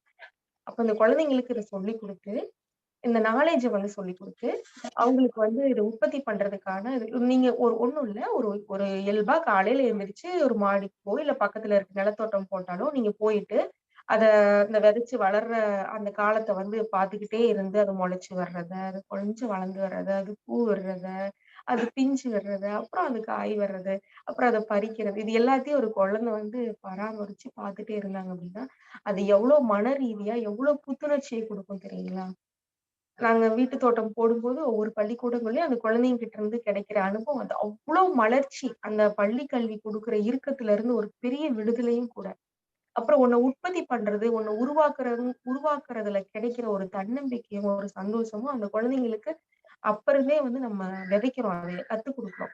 அப்போ அது வந்து அடுத்தடுத்த நிகழ்வுகளுக்கு வேற வேற வேற வேற உருவாக்கங்களுக்கெல்லாம் அது மிகப்பெரிய காரணமாவும் இருக்கும், பெரிய உந்துதலாவும் இருக்கும். சரிங்களா? இந்த ஒரு விஷயம் வந்து நம்ம நிறைய காரணங்களை உள்ள வச்சுதான் இதெல்லாமே பண்ணிட்டு இருக்கோம். அப்ப அந்த குழந்தைங்களுக்கு வந்து விதைகளை சேகரிச்சு கொண்டு வந்து அவங்க தலைமுறைக்கு இந்த மாதிரி மரபணுவோ இல்லாட்டி ஹைபிரிடோ இதுல இருந்து பெரிய ஒரு விடுதலை, ரசாயனம் கலந்த உணவுகள் இதுல இருந்து ஒரு பெரிய விடுதலைய ரொம்ப தேடி தேடி தேடி தேடி பெரிய புரட்சியா அப்படி பண்ணாம ரொம்ப இயல்பாவே அவங்களோட வாழ்க்கை முறையில ஒரு இயல்பான விஷயமாவே வந்துடணும் அடுத்த தலைமுறைக்கு அப்படிங்கிறதுதான் ஒரு நோக்கமும் கூட. ஆல்மோஸ்ட் வந்து இன்னைக்கு அந்த இதெல்லாம் வந்துட்டே இருக்காங்க. குழந்தைங்க எல்லாம் அவ்வளவு அழகா பண்ணிட்டு இருக்காங்க. பெரிய பேரண்ட்ஸ் வந்து இப்ப அவங்க விழிப்புணர்வு யாருக்குன்னா பேரண்ட்ஸ். அந்த பேரண்ட்ஸ் வந்து இந்த நாலேஜ் கிடைச்சாதான் குழந்தைங்களுக்கு அதை கத்துக் கொடுக்க முடியும். சரிங்களா? இப்போ இதுக்கான காரணிகள் இப்போ வந்து எப்படி பண்றது அப்படின்னு சொல்லி பார்ப்போம் அப்படின்னா, ஒண்ணும் இல்ல, ரொம்ப சிம்பிளா பண்ணணும் அப்படின்னா நீங்க அன்னாடம் வந்து டெய்லியும் நிறைய கவர்கள் பயன்படுத்துறோம். கோதுமை, ரவை, மாவு இந்த மாதிரி நிறைய பேக்கெட்ஸ் வந்து வீட்டுல பேக்கெட்டா வாங்குறது வந்து அவாய்ட் பண்ண முடியாம பண்ணிட்டு இருக்கோம். அதையெல்லாம் நீங்க பண்ணும் பொழுது கூட்டி எடுக்கும் பொழுது இந்த கட் பண்ண மேல டாப்பை வந்து கட் பண்ணிட்டு உள்ளுக்குள்ள வந்து ஒரு நியூஸ் பேப்பரை வந்து ரோல் பண்ணி அதுல இப்படி சொருகிட்டு ஹோல்ஸ் வந்து 2-3 பக்கம் ஹோல்ஸ் போட்டுட்டு நீங்க வீடு கூட்டுற மண்ணு குப்பையை வந்து அதுல இருக்கிற பிளாஸ்டிக்ஸ் இரும்பு தெர்மாக்கோல் இதை மட்டும் எடுத்துட்டு நீங்க அதை உள்ளுக்குள்ள கொட்டிட்டு அந்த பக்கம் ஓரமா வச்சிடலாம். டே 1. அதுக்கப்புறம் 2வது நாள் 2, 3 வாரத்துல 7 நாள் வந்து நீங்க பண்ணி வச்சிட்டீங்கன்னா 7வது நாள் கழிச்சு திரும்ப 1வது இதுல இருந்து ஆரம்பிச்சு அந்த மண்ணோ இல்ல சாணமோ அது தேவையான அளவு நீங்க அதுல கிடைக்கிறத ஃபில் பண்ணிக்கலாம். ஃபில் பண்ணிட்டு கொஞ்சம் சாணம் போட்டுக்குவாங்க. இருக்கிற நல்ல மண் எடுத்து போட்டு கொஞ்சம் சாணம் போட்டுட்டு அப்புறம் ஒரு 7 நாள் இல்லைன்னா ஒரு 10-15 நாள் கழிச்சு அதுல ஒரு விதையை வந்து நீங்க போடுங்க. பச்சை சாணமா இருந்தா 15 நாள் கழிச்சு போடுங்க. இல்ல ட்ரையா இருந்தா 7 நாள் கழிச்சு போடுங்க. ஒரு விதை வந்து போடலாம். சும்மா ஒரு பேக்கெட் வந்து என்ன கெப்பாசிட்டி இருக்கும் அப்படிங்கிறது நம்மளால கணிக்க முடியும் இல்லைங்களா? என்ன செடி வச்சா இது ஓகேவா இருக்கும். ஒரு பெரிய வெண்டைக்காய் செடி இந்த பேக்கெட்ல வைக்க முடியும். ஒரு கீரையை வைக்கலாம். நீங்க அந்த மாதிரி ஒரு எளிமையா ஆரம்பிக்கலாம். ஒரு குழந்தைங்களுக்கு சொல்லி தரலாம். எளிமையா ஆரம்பிக்கலாம். தண்ணி தெளிச்சு விட்டு பண்ணணும். ஃபுல்லா ஊத்தக்கூடாது. என்னைக்குமே நீங்க தோட்டத்துல வந்து இந்த பூத்தெளிப்பான் முறையில வந்து மண்ணு தண்ணி அப்சர்வ் பண்ணணுமே தவிர நிக்கவே கூடாது. தண்ணி வந்து நிக்க கூடாது. ஒரு செடி வளர்றதுக்கு நல்லா இந்த பாயிண்ட் கவனிச்சுக்கோங்க. செடி வளர்றதுக்கு ஈரப்பதம் மட்டும் வேணுமே தவிர தண்ணி வேண்டாம். சரிங்களா? ஓகே. இது ரொம்ப எளிமையான முறை. இந்த மாதிரி சின்ன சின்ன கீரை கொத்தமல்லி எதுனா கூட நீங்க மல்லி விதை எதுனா கூட நீங்க இந்த மாதிரி எல்லாம் போட்டுக்கலாம். சின்ன சின்ன பாட்டில்கள்லயும் வளர்க்கலாம். ஜன்னல் தோட்டம் பண்ணலாம். இது எல்லாமே நாங்க பண்ணியிருக்கோம். எல்லாமே சக்சஸ்ஃபுல்லா பண்ணியிருக்கோம். எங்களோட நூலகத்துல எங்களோட குழந்தைகளுக்கான நூலகம் எங்க இருக்கு. அதுல வந்து படிக்க எல்லாமே ஃப்ரீயா தான் பண்ணி கொடுப்போம். அப்புறம் அதுக்கப்புறம் கொஞ்சம் அடுத்த லெவல் எப்படின்னா நம்ம ஒரு வீட்டு தோட்டம் போடுறோம் இல்ல ஒரு மாடியில வந்து தோட்டம் போடுறோம் அப்படின்னா நீங்க வந்து மினிமம் வந்து 12x12 சொல்லுவோம். 1 அடிக்கு 1 அடி மினிமம் இந்த பேக் வந்து யூஸ் பண்ணலாம். எல்லா காய்கறிகளுக்கும் பொதுவா.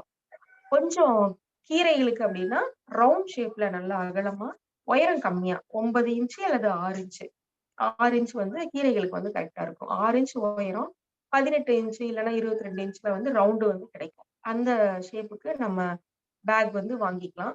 ஆனா பாலித்தீன் பேக் இந்த கிட்டு குடுக்குறாங்க இல்லைங்களா? கவர்மெண்ட்ல கொடுத்த கிட்ல பாலித்தீன் பேக் அது மட்டும் தயவு செஞ்சு அந்த பாலித்தீன் பேக் மட்டும் வெளியில வாங்குறதா இருந்தாலும் சரி கவர்மெண்ட் கூட வேண்டாம். மத்தபடி கிரீன் பேக் ஓகே. ஆனா பெஸ்ட் வந்து கூடைங்க, தொட்டிங்க இதெல்லாம் ரொம்ப பெஸ்ட். இது வந்து எக்கோ ஃப்ரெண்ட்லியா இருக்கும். நம்ம ஃபர்ஸ்ட் சஜஸ்ட் பண்றது இந்த மாதிரி எக்கோ ஃப்ரெண்ட்லி ஐட்டம்ஸ் மட்டும்தான். அதுல வந்து இந்த ஷேப் எடுத்துக்கலாம். நம்ம இந்த ரவுண்டா இருக்கிறதுக்கு எல்லாமே பெரிய பெரிய இந்த சாப்பாடு வடிக்கிற கூடைங்க இருக்கு பாருங்க, மூங்கில் கூடைங்க. அது எல்லாமே இந்த கீரைங்களுக்கு வந்து எடுத்துக்கலாம். அப்புறம் இந்த பொட்டி கூடை மாதிரி இருக்கிறது எல்லாமே இந்த 12x12 அந்த சைஸுக்கு வந்து பேகுக்கு அதை எடுத்துக்கலாம். அப்போ நீங்க இந்த மாதிரி இதுல என்ன பண்ணலாம் அப்படின்னா செம்மண் வந்து 3 பங்கு. இது வந்து மண் கலவைக்கான ரேஷியோ சொல்லிடுறேன். இது நோட் பண்ணிக்கோங்க. செம்மண் வந்து 3 பங்கு, மணல் வந்து 1 பங்கு, சாண குப்பை வந்து 1 பங்கு. அவ்வளவுதான். இத நல்லா கலந்துக்கோங்க. நல்லா கலந்துட்டு இந்த மண்ணு கலக்கும் பொழுதே இதுல வந்து கல்லு இருக்கக்கூடாது. சின்ன சின்ன கல்லு கூட இருந்தா கல்லு எடுத்துருங்க. அதே போல பிளாஸ்டிக் இருக்கான்னு பாருங்க. சாணம் வாங்கும் பொழுது சாணக்குப்பை வாங்கும் பொழுது அதுல ஏதாவது கலந்து வரக்கு வாய்ப்பு இருக்கு. பாலித்தீன் இருந்தா எடுத்துருங்க. கண்ணாடி இருக்கான்னு பாருங்க. இரும்பு இருக்கான்னு பாருங்க. இது எல்லாத்தையும் கிளீன் பண்ணிட்டு இந்த மண் கலவைய நீங்க அதுல போட்டு ஃபில் பண்ணி ஒரு 3/4 அளவுக்கு இந்த பேக் உடைய 3/4 அளவுக்கு பேக்கோ கூடையோ தொட்டியோ அதுல வந்து ஒரு 3/4 அளவுக்கு ஃபில் பண்ணிக்கோங்க. ஃபில் பண்ணிட்டு அதுக்கப்புறமா என்ன பண்ணணும்னா ஒரு கைப்பிடி இந்த அளவு வந்து மண்புழு உரம் கம்போஸ்ட் மண்புழு உரம் இருக்கு இல்லைங்களா? அந்த மண்புழு உரத்தை ஃபுல்லா வந்து ஃபில் பண்ணிக்கலாம். சரிங்களா? ஃபில் பண்ணிட்டு ஒரு லேயர் ஃபில் பண்ணிட்டு ஒரு ஒரு பேகுக்கு ஒரு இவ்வளோ இருந்தா போதும். ஃபில் பண்ணிட்டு அதுக்கப்புறமா அதை வந்து விதைக்கணும். சரிங்களா? விதை வந்து இந்த இன்ச் ஆழம் தான் இருக்கணும். இந்த நாம கோடு இருக்கு இல்லைங்களா? இந்த இன்ச் ஆழம். நீங்க என்ன விதை விதைச்சாலும் முருங்கை மரத்தோட விதை விதைச்சாலும் சரி பப்பாளி மரத்தோட என்ன விதை பெரிய விதையா இருந்தாலும் இந்த இன்ச் ஆழத்துலதான் நீங்க விதைக்கணும். ரொம்ப ஆழமா போட்டு தோண்டி வைக்கக்கூடாது. வச்சுட்டு அதுக்கப்புறம் அதை ஃபில் பண்ணிட்டு அதுக்கு மேல என்ன பண்ணணும்னா காஞ்ச இலத்தலை குப்பைங்க. காஞ்சது பச்சது பிரச்சனை இல்லை. இலத்தலை குப்பைங்க பக்கத்துல மரம் இருந்தா கூட்டி எடுக்கிற தலைகளை எல்லாம் நம்ம தோட்டம் போடணும்னு முடிவு பண்ணதுக்கு அப்புறம் சேகரிச்சு வைங்க. பக்கத்துல எங்காவது இல்ல வீட்டுல இல்ல அப்படின்னா பக்கத்துல எங்காவது பார்க் இல்லைன்னா ஸ்கூல் அந்த மாதிரி இருக்கிறது கூட்டி எரிக்கதான் செய்வாங்க. அவங்க கிட்ட ஒரு நாள் சொல்லி வச்சுட்டு எனக்கு இது தேவை எனக்கு கூட்டி வைங்க நான் எடுத்துக்கிறேன் அப்படின்னு சொன்னா அவங்க சந்தோஷமா கொடுத்துருவாங்க. தீனானா போகணும். அந்த மாதிரி இலத்தலைங்க கிடைச்சுன்னா அதை வந்து எடுத்துட்டு வந்துட்டு நம்ம விதை நட்டதுக்கு பிறகு அந்த பேக் ஃபுல்லா டம்ப் பண்ணிடணும். அந்த மிச்சம் இருக்கிற கேப் ஃபுல்லா டம்ப் பண்ணிருங்க. விதை போட்டதுக்கு பிறகு இவ்வளவு அடி, ஒரு அரை அடியாவது, சரிங்களா, அரை அடியாவது ஃபுல்லா வந்து டம்ப் பண்ணிடணும். டம்ப் பண்ணிட்டு கீழே வந்து அந்த பேக்கு கீழே, பேக் வந்து அப்படியே ஃப்ளோர்ல வந்து வைக்க கூடாது. மேக்ஸிமம் நிறைய பேர் அந்த தப்பு பண்றாங்க. அந்த ஃப்ளோருக்கு வந்து அந்த ஃப்ளோரோட ஹீட் வந்து அதுல ஆகும். ரெண்டாவது இதுக்கு நம்ம எப்படி காற்று, வெப்பம் எல்லாமே இதுக்கு வந்து தேவை. அந்த எக்ஸஸ் வாட்டர் வெளியில போறதுக்கான துவாரம் வந்து கீழே இருக்கும். எல்லா பேக்லயும் தொட்டிகள்லயும் இருக்கும். அதுக்கு கேப் வேணும். தண்ணி வெளியில போறதுக்கு கேப் வேணும். இப்ப நம்ம என்ன பண்ணணும்னா, கீழே வந்து ப்ராப்பரா செங்கல் இருக்கு இல்லைங்களா, செங்கல்லோ இல்ல கல்லோ, ஒரு செங்கல் வந்து ஒரு 3 இல்ல 4 கல் அப்படி வச்சுட்டு அது மேல வந்து பேக் வைக்கணும். சரிங்களா, செங்கல் மட்டும் அப்படின்னு இல்ல, நம்ம வீட்டுல வந்து டைல்ஸ் கட்டினது அந்த மிச்ச கல்கள்லாம் இருக்கலாம், அந்த கல்லை பயன்படுத்திக்கலாம். இல்ல இன்னும் எளிமையா பண்ணணும்னா, விலைக்கே எதுவுமே வாங்காம இளநீ கூடு இருக்கு இல்லைங்களா, அந்த இளநீ கூடு வந்து நிறைய வெட்டி வெட்டி இளநீ விற்கிறவங்க வந்து போட்டு வச்சிருப்பாங்க. அதை வந்து செலக்டிவா எடுத்துட்டு வாங்க. இந்த மாதிரி ஈவனா சமமா இருக்கிறதுக்கு வந்துட்டு அந்த இளநீ கூட குப்புற கமுத்தி, இப்படி ரெண்டா வெட்டி இருக்கும் இல்லையா, இளநீ ரெண்டா வெட்டி இருக்கும், அதை வந்து இப்படி குப்புற கமுத்தி அது அது சமமா இருக்கிறபடி பாத்துக்கோங்க. ஒண்ணு ஹைட்டாவோ ஒண்ணு சின்னதாவோ இல்லாம கொஞ்சம் சமமா இருக்கிறது பாத்துக்கிட்டீங்கன்னா, பேக் வந்து இப்படி இருக்கக்கூடாது, நல்லா சமமா இருக்கணும். அப்பதான் தண்ணி எதுனாலும் இப்படி தண்ணி ஊத்தினா கூட இப்படி இறங்கி இப்படி நிற்கும். இந்த மண்ணு ட்ரையா இருக்கும், இங்க இருக்கிற மண்ணு ஈரமா இருக்கும். அதனால இப்படி சமமா இருக்கிற மாதிரி பாத்துக்கோங்க. சமமா அப்படி வச்சுட்டு அது போதும். செங்கல் வச்சு இன்னும் செலவு பண்ணலாம் அப்படின்னா, செங்கல் வச்சுட்டு ஒரு பலகை வைக்கலாம். பலகை புதுசா பலகை வாங்கணும் அப்படின்ட்டு இல்லை, நம்மகிட்ட இருந்தா பயன்படுத்திக்கலாம். சாரம் கட்டின பலகைகள்லாம் இருந்தா பயன்படுத்திக்கலாம். அப்படி இல்லை அப்படின்னா, இந்த மரக்கடையில டெப்போன்னு சொல்றோம் இல்லைங்களா, அந்த மரக்கடைக்கு போனோம்னா விறகுக்காக நிறைய சின்ன சின்ன பிட்டு வந்து கிலோ கணக்குல விற்பாங்க. அது ரொம்ப சீப்பா கிடைக்கும். அது நல்ல நல்ல பலகைகள் இருக்கும். அதுல வந்து ஒரு 5 அடி பலகை, மினிமமா 5 அடி, இல்லைன்னா அது கம்மியா இருந்தாலும் சரி, 5 அடி பலகைகளை அகலம் வந்து ஒரு ஒரு அடியாவது, அகலம் ஒரு அடி இருந்ததுன்னா அந்த பேக் வைக்கிறது வசதியா இருக்கும். அப்படி இருக்கிற பலகைகள் எடுத்துட்டு வந்து, இல்ல அரை அடி இருந்ததுன்னா 2 பலகைங்களா சேர்த்து கூட நம்ம போட்டுக்கலாம். அதை எடுத்துட்டு வந்துட்டு இந்த செங்கல் மேல வச்சு, அது மேல வச்சீங்கன்னா இன்னும் ப்ராப்பரா இருக்கும். இன்னும் சமமா அந்த மாதிரி இருந்தா கூட நீங்க பண்ணலாம். அது மாதிரி கிடைச்சதுன்னா பண்ணலாம். ஓகேங்களா, அப்படி வச்சுட்டு அதுக்கப்புறம் தண்ணி விடுறது எப்படி விடணும்னா, ஃபுல்லா வந்து பூத்துகள்ல நீங்க டியூப் எப்படி இருந்தாலும் நம்ம ஓவர் டேங்கோ இல்லைன்னா கீழே பைப்போ எதுவா இருந்தாலும் அந்த பைப்ல வந்து டியூபை வந்து ஃபிக்ஸ் பண்ணிக்கோங்க. லென்த்தா டியூபை ஃபிக்ஸ் பண்ணிக்கோங்க. ஃபிக்ஸ் பண்ணிட்டு அதுல வந்து இந்த பூத்தூகல் மெத்தட்ல என்ன பண்ணுங்கன்னா, ரொம்ப சீப்பா தான் கிடைக்கும். 10 ரூபாய் 20 ரூபாய்க்கு வந்து கிடைக்கும். அந்த ஃபிட் பண்ற ஷவர் ஃபிட் பண்றது. அந்த நுனியில வந்து ஷவர் ஃபிட் பண்ணிட்டு நீங்க அதை வந்து வச்சுக்கலாம். கண்ட்ரோல் கூட அதுல இருக்கு. ஃபிட் பண்ணி நீங்க அதுல வந்து தண்ணி விடலாம். அந்த பேக்ல வந்து ஜஸ்ட் ஒரு ஃபர்ஸ்ட் பேக் இப்ப லென்த்தியா நீளமா நிறைய பேக் வந்து வச்சிருக்கோம். ஒரு பேக்குக்கும் இன்னொரு பேக்குக்கும் நீங்க மினிமம் வந்து குறைஞ்சது ஒரு 2 அடி, குறைஞ்சது 1.5 அடியாவது நீங்க வந்து கேப் விடணும். சரிங்களா, ஏன்னா ஒவ்வொரு செடிக்கும் தகுந்த மாதிரி. நீங்க ஒரு பேக் வந்து இப்போ கத்திரிக்காய் வைக்கிறோம் அப்படின்னா, பக்கத்துல வந்து ஒரு வெண்டைக்காய் விரிஞ்சு வர்றது, கத்திரிக்காய் வெண்டைக்காய் வந்து நீளமா போறது. அப்போ இந்த கிளை வந்து பக்கத்துல இருக்கிறத டிஸ்டர்ப் பண்ணாத மாதிரி செலக்ட் பண்ணி நீங்க மாத்தி மாத்தி வைக்கணும். ஓகேங்களா, நம்மளுக்கு மிளகாய் செடி எப்படி வருதுன்னு தெரியும், அதே மாதிரி கத்திரிக்காய் செடி எப்படி வருதுன்னு தெரியும், வெண்டைக்காய் செடி தக்காளி எப்படி வருதுன்னு தெரியும். அப்ப அதுக்கு தகுந்த மாதிரி நீங்க ஆல்டர்னேட்டிவா மாத்தி மாத்தி வச்சுக்கணும். ஒண்ணு டிஸ்டர்ப் பண்ணாம வச்சுக்கணும். புரிஞ்சுதுங்களா? அதுல வச்சுட்டு அப்புறம் தண்ணி விடுறது வந்து நீங்க பூத்தூவல் முறையில வந்து விடணும். ஃபர்ஸ்ட் வந்து இப்படி லேசா விட்டுட்டு அடுத்த பேக் போயிடணும். அப்படியே அடுத்த பேக் வந்து போயிடணும். போயிட்டு திரும்ப மறுபடியும் வந்துட்டு திரும்ப முதல்ல இருந்து பேக் திரும்ப ஸ்டார்ட் ஆகும். இதே மாதிரி ஒரு 3 டைமாவது விட வேண்டியது இருக்கும். சரிங்களா, ஒரே இடத்துல நின்னு வந்து விடக்கூடாது. தண்ணி நிறைஞ்சு ஃபில் ஆகி இப்படி இருக்க கூடாது. அது ஸ்டார்டிங்ல விதை போடுற டைம் எல்லாம் அப்படி கண்டினியூவா ஊத்திக்கிட்டே இருந்தா விதை வந்து பிளேஸ் பண்ணது மாறும். சரிங்களா, நம்ம சென்டரா பிளேஸ் பண்ணிருக்கோம். ஒரு விதை வந்து இப்ப உதாரணத்துக்கு ஒரு பேக்ல ஒரு வெண்டைக்காய் விதை நடுவுல போட்டோம் அப்படின்னா, பக்கத்துல வேற ஏதாவது கூட போடலாம். கிழங்கு வகைகள்லாம் கூட போடலாம். முள்ளங்கி வந்து சுத்திலும் என்ன கேப் இருக்கோ ஜஸ்ட் ஒரு ஒரு 1/2 இன்ச் கேப்ல வந்து ஒரு சீடும் வந்து வைக்கலாம். அது ஊறுறதுக்கு, முள்ளங்கி ஊறுறதுக்கான இடம் வந்து எவ்வளவு தேவை நம்ம கணிச்சுட்டு கொஞ்சம் கேப் விட்டு நம்ம முள்ளங்கி விதைகளை ஊனிக்கலாம். எது வெண்டைக்காய் செடி வச்ச பேக்ல. அந்த மாதிரி மற்ற பேக்குகளையும் கீரை வகைகள் எல்லாமே அதுலயும் போட்டுக்கலாம். இப்போ இதுல தண்ணி விடுற மெத்தட் வந்து இப்படி பாத்துட்டோம் இல்லைங்களா. தண்ணி இப்படி பண்ணும்போது அப்சர்வ் ஆகும். நம்ம ஒரு 3 தடவை தண்ணி விடும்போது தண்ணி அடிப்புற வரைக்கும் நல்லா அப்சர்வ் ஆகும். இல்ல இன்னொரு தடவை விடுறதுக்கு தேவை அப்படின்னா நீங்க தண்ணி விடுற ஸ்பீடு, அதுல விழுகிறது அளவு பொறுத்து அடியில வரைக்கும் அப்சர்வ் ஆகுதான்னு பாத்துக்கோங்க. தண்ணி மேல நிக்காம மட்டும் பாத்துக்கோங்க. ஓகேங்களா, நான் ஏன் சொன்னா சீட் பண்றது நீங்க இந்த மாதிரி நம்ம விதைச்சிட்டோம்னா நீங்க மேல இப்படி தண்ணி விட்டுக்கிட்டே இருந்தீங்கன்னா அதெல்லாம் மாறிடும், அதுக்காக சொன்னேன். அப்போ தண்ணி விட்டு முடிச்சாச்சு சரிங்களா. முடிச்சுட்டு மேல வந்து நம்ம டம்ப் பண்ண குப்பைங்க இருக்கோ அது மேலதான் நம்ம தண்ணி விட போறோம். இதுல அந்த மேல குப்பைங்க பேர் வந்து மூடாக்குன்னு சொல்லுவாங்க சரிங்களா. அந்த மூடாக்கு வந்து ரொம்ப ரொம்ப ரொம்ப ரொம்ப முக்கியம். நீங்க வந்து தோட்டம் போட்டாலும் சரி பெரிய அளவுல, இல்ல வீட்டு தோட்டம் மாடி தோட்டம் எதுக்குனாலும் நம்ம போடுற எஃபர்ட் நம்ம கொடுக்குற உழைப்பு இது எல்லாத்துக்கும் முழு பலனை வந்து எடுக்கணும் அப்படின்னா அந்த மூடாக்குன்றது ரொம்ப ரொம்ப ரொம்ப ரொம்ப முக்கியம். நம்மாழ்வார் வந்து ரொம்ப வலியுறுத்தி சொல்லிட்டு போனது இது. இது நான் பண்ணுனதுல நான் பார்த்து அனுபவத்துல வந்து தெரிஞ்சுக்கிட்டதுன்னு சொல்றேன். ரொம்ப ரொம்ப ரொம்ப முக்கியம். ஏன் அப்படின்னா இந்த மூடாக்க வந்து மல்டி பர்பஸ் யூஸ் இது சரிங்களா. ஃபர்ஸ்ட் வந்து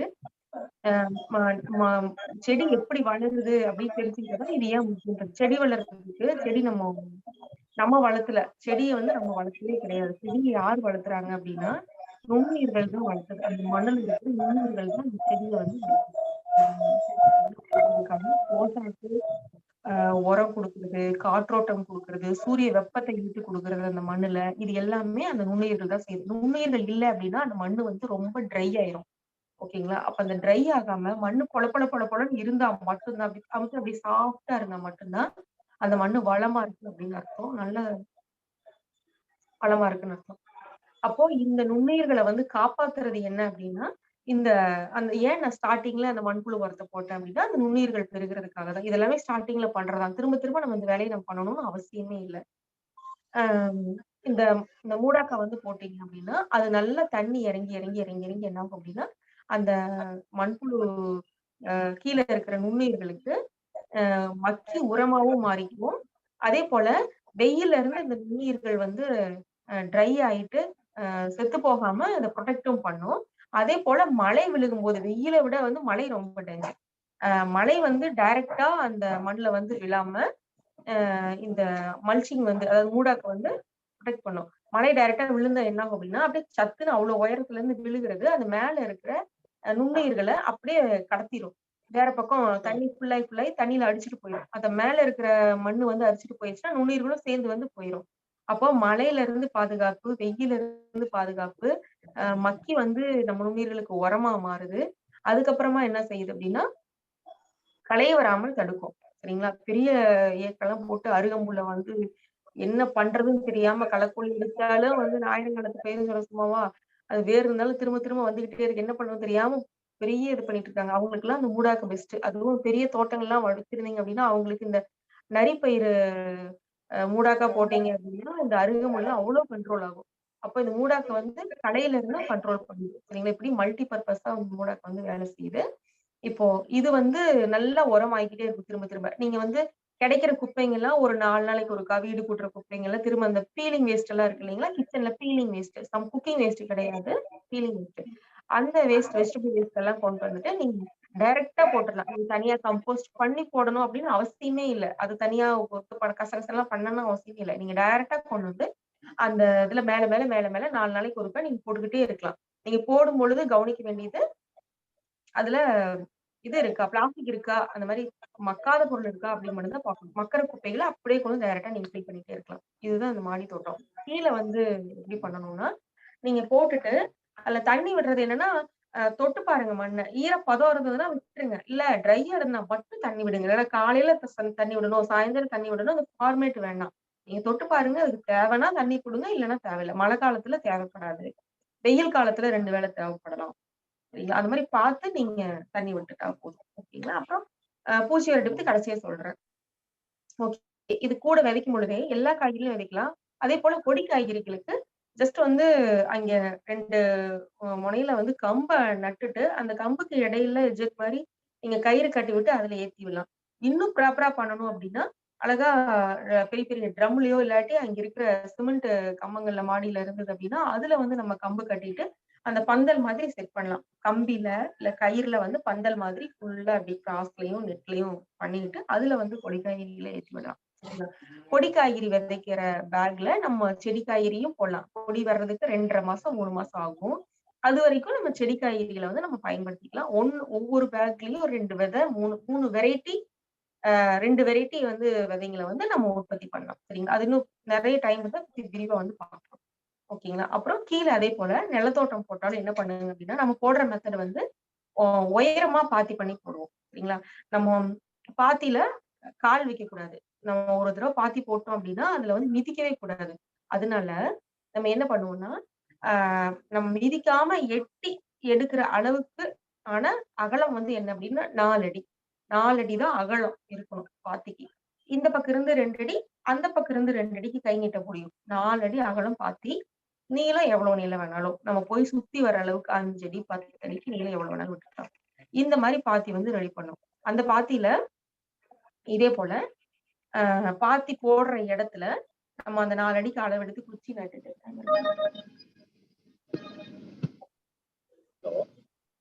இப்ப இந்த பாத்திலையும் சாண்ட்விச் மெத்தட்னு சொல்லிட்டு அந்த மெத்தட்ல வந்து பண்ணலாம். அந்த மண்ணை நிறைய வணக்கம் ஐயா சொல்லுங்க. மண்ணை நல்லா தோண்டிட்டு அதுக்கப்புறம் அதுல வந்து சாண்ட்விச் மெத்தட்ல இலத்தலை குப்பைங்களை வந்து ஃபில் பண்ணி மண்ணு திரும்ப சாண குப்பை இந்த மாதிரி ஃபில் பண்ணிட்டு அதுக்கப்புறமா பக்கத்துலயே 4 அடி பாத்தியில பக்கத்துல 2 அடி 4 அடி அப்புறமா 5 அடி 6 அடி இருக்கு இல்லைங்களா, அந்த 2 அடி மண்ணை எடுத்து 1/2 அடிக்கு தோண்டி மண் எடுத்து இந்த 4 அடி பாத்தியில ஃபில் பண்ணும். ஃபில் பண்ணீங்கன்னா ஓரளவுக்கு 1.5 அடிக்கு வந்து அந்த பாத்தி வந்து ரெடி ஆயிடும். சரிங்களா. அந்த 2 அடி நடப்பாத 4 அடி பாத்தி இப்படி போட்டுட்டு இதுல எல்லா வகையான விதைகளும் விதைக்கலாம். செடி வகை, கொடி வகை, கீரை இது எல்லாமே விதைக்கலாம். இதுல செடி வகையெல்லாம் ஃபர்ஸ்ட் ஊனணும். அந்த கேப்ல நான் பேக்ல சொன்ன மாதிரி 1 அடி 2 அடி கேப்ல செடிக்கு தகுந்த மாதிரி விதைகள்ல வந்து லைனா ஊனணும். விளிம்புகள்ல வந்து முள்ளங்கி விதையும் பீட்ரூட் விதையும் ஒரு ஜான் கேப்ல வந்து விளிம்புகள்ல எல்லாமே ஊனிக்கலாம். அப்புறம் எல்லாம் முடிச்சுட்டு என்ன பண்ணணும்னா கீரை விதைகள் இருக்கு இல்லைங்களா, கீரை விதைகள்ல அந்த பாத்தியில வந்து இப்படி தூவி விடுங்க. விதைகள் மேலேயே தான் தூவ போறோம், தூவி விடுங்க. ஏன்னா இந்த கீரை எல்லாமே மூடாக்கா மாறிடும். முளைச்சு வந்து 20-25 நாளைக்கு மூடாக்குன்னு தேவையில்லாம மூடாக்கா மாறிடும். ஃபர்ஸ்ட் போடும்போது கண்டிப்பா மல்ச்சிங் அந்த மூடாக்கு வந்து போட்டுருவோம். போட்டுட்டு அதுக்கு மேல முளைச்சிட்டு வர்றதுக்கு அப்புறம் ஒரு 25 நாள் வரைக்கும் இந்த கீரைகளே மூடாக்கா வந்து பாதுகாத்துக்கும். ஃபர்ஸ்ட் கீரைகளை வந்து எடுத்துருவோம். கீரைகளை எடுக்கும் பொழுது இந்த செடி காய்கறி எல்லாம் முளைச்சு வந்திருக்கும். அதை ஐடென்டிஃபை பண்ணி அதை தவிர்த்துட்டு மிச்ச கீரைகளை வந்து அறுவடை பண்ணிக்கணும். வேரோட பிடுங்கிடுவோம். 2-3 விதை எப்பவுமே விதைகளை வந்து விட்டு வைங்க. நீங்க மாடி தோட்டம் போட்டாலும் நிலத்தோட்டம் போட்டாலும் எல்லா செடிகள்ல இருந்து விதைக்குன்னு சொல்லிட்டு ஒரு 2 செடி ஒரு செடி விட்டு வச்சு அதுல இருந்து வந்து விதைகளை வந்து ஃபுல்லா எடுத்து வச்சுக்கோ. அதாவது நடுவுல வர்ற விதைங்களை முளைச்சு ஒரு கொடி ஆகட்டும் இல்ல செடியாகட்டும் ஒரு மிடில் ஸ்டேஜ்ல இருக்கிற காய்களை வந்து பறிச்சு அது விதைகளுக்கு நல்லா பழுக்க விட்டு, நீங்க தக்காளியா இருந்தா நல்லா பழுக்க விட்டு, கத்திரிக்காய் எல்லாமே பழுக்க விட்டு எடுத்து அதை ஃபுல்லா உதுத்து தண்ணியில போட்டு எடுத்து ட்ரை பண்ணி நிழல்ல ட்ரை பண்ணி எடுத்து சாம்பல் இல்ல நொச்சி அந்த மாதிரி இருந்ததுன்னா அதுல நல்லா பிரட்டி உள்ளுக்குள்ள டப்பாட போட்டு மூடி வச்சுக்கோங்க. அப்பப்போ அமாவாசை நாட்கள் அந்த மாதிரி எடுத்து வெயில போட்டு எடுத்து வச்சுக்கோங்க. சரிங்களா. இப்படி பண்ணீங்கன்னா அது விதை வந்து நீங்க உண்மையாவே வருஷ கணக்குல கூட வச்சுக்கலாம். இன்னும் நான் அடிச்சு சொல்லுவேன், வருஷ கணக்கு கூட வச்சிருந்து நம்ம போடலாம். 6 மாசம் 3 மாசம் வாங்க வருஷ கணக்குல கூட அந்த விதைகள் வந்து இருக்கும். நான் பண்ணியிருக்கேன், அந்த மாதிரி பண்ணியிருக்கேன். 2 வருஷம் வச்சிருந்து கூட நம்ம விதையை வந்து போட்டிருக்கோம். நல்லா வந்திருக்கு நாட்டு காய்கறி விதைகளை. இல்ல இந்த மாதிரி விதையை வந்து சேமிச்சு வச்சுக்கலாம். ஓகேங்களா. நிலப்பாத்தியில இந்த போட்டுட்டு ஏதாவது ஒரு சின்ன சின்ன கொடிகள்ல வெள்ளரி மிதிப்பாகல் இதெல்லாம் பாத்தீங்கன்னா சின்ன கொடியா தான் வரும். அதையெல்லாம் வந்து கொடிகள்ல வந்து நீங்க விதைச்சு விடலாம். கீரையை அறுவடை பண்ணி முடிச்சதுக்கு அப்புறம் அந்த கொடி படர்ந்து மூடாக்கா மாறிக்கும். இந்த மாதிரி நம்ம மல்டி பர்பஸா நம்ம பண்ணலாம். அதுலயே வந்து கொடி படறதுக்கு மேல போடுறதுக்கு அதுக்கப்புறம் வளர்ந்து முடிச்சதுக்கு அப்புறம் மேல எடுத்து வர்றதுக்கு இதெல்லாமே நம்ம பண்ணிக்கலாம் பாத்தியில. இன்னும் நேரம் இருக்குங்களா ஐயா? இல்லம்மா, இன்னைக்கு போதுமா, முடிச்சுக்கலாங்க. சரி, போதும். நீங்க நீங்க மறுபடியும் வந்து இதுல விருப்பம் இருந்தா சொல்லுங்க. நம்ம அடுத்த வகுப்புகள் ஏதாவது கூட இதை பத்தி நம்ம நிறைய பேசுவோம். இப்போதைக்கு இந்த உற்பத்தி பண்ற மெத்தடும் அந்த விதைகளை சேகரிக்கிற மெத்தடும் நீங்க முயற்சி பண்ணி பாருங்க. ஏதாவது சந்தேகம் இருந்ததுன்னா என்னோட எண்ணுக்கு கூட நீங்க தாராளமா போன் பண்ணி கேட்கலாம். நீங்க பண்ணும் பொழுது நம்பர் சொல்லலாங்களா ஐயா? நம்பர் சொல்லுங்கம்மா. 99 42 11 80 80. கண்டிப்பா முயற்சி பண்ணுங்க. உங்க குழந்தைங்களுக்கு தயவு செஞ்சு இதை கத்துக் கொடுங்க. இது எப்படி வளருது அப்படின்ற பெரிய நாலேஜ் இதுதான் கத்துக்க வேண்டியது.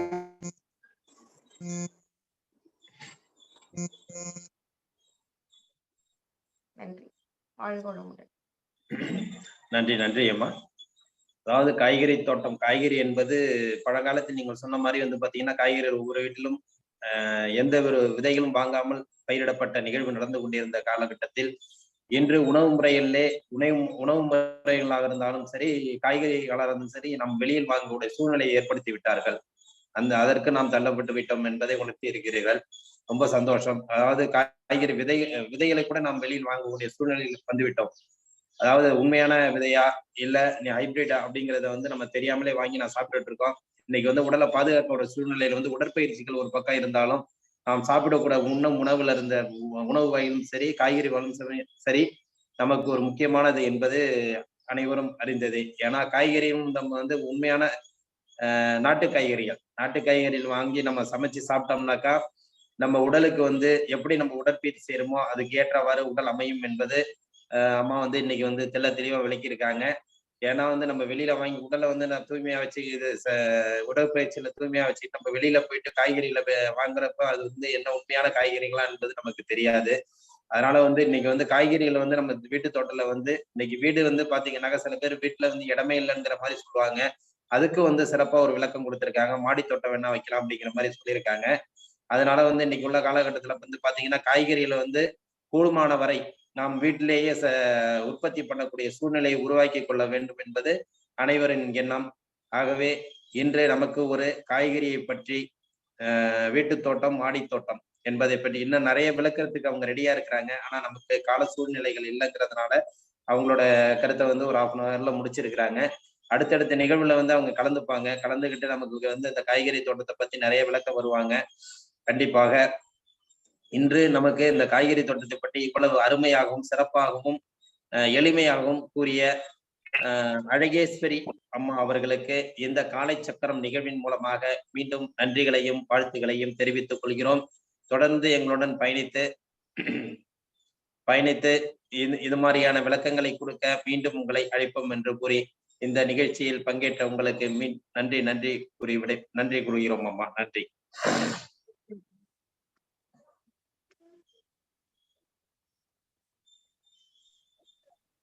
ரொம்ப நன்றி ஐயா. எனக்கு எங்க திருச்சியப்பள்ளி ரோட் எனக்கு சார்பா எங்களையும் பண்ணது தெரிவிச்சுக்கிறேன். அது இல்லாம அவங்க அம்மா ரொம்ப பேசுனாங்க. அவங்க நம்பர் நோட் பண்ண முடியல. வாய்ப்பு இருந்தா நான் திரும்ப ஒரு நம்பர் நான் வாங்கிக்கிறேன். இன்னொரு சொல்றாங்க நம்பர் வேணா இன்னொரு சொல்லிடுங்கம்மா. அப்படியே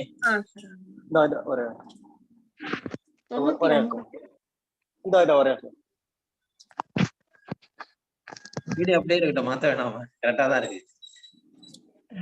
சொல்லுங்க. 99 42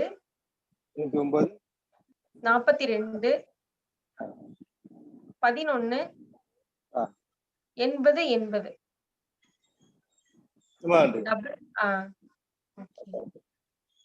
நம்பர் யாரோ இதுல போட்டிருக்காங்க. ரொம்ப நன்றி. டிஸ்பிளேல பண்ண எல்லாருக்குமே ரொம்ப நன்றி. நன்றிங்க. விடைபெற்று இருக்கலாம்.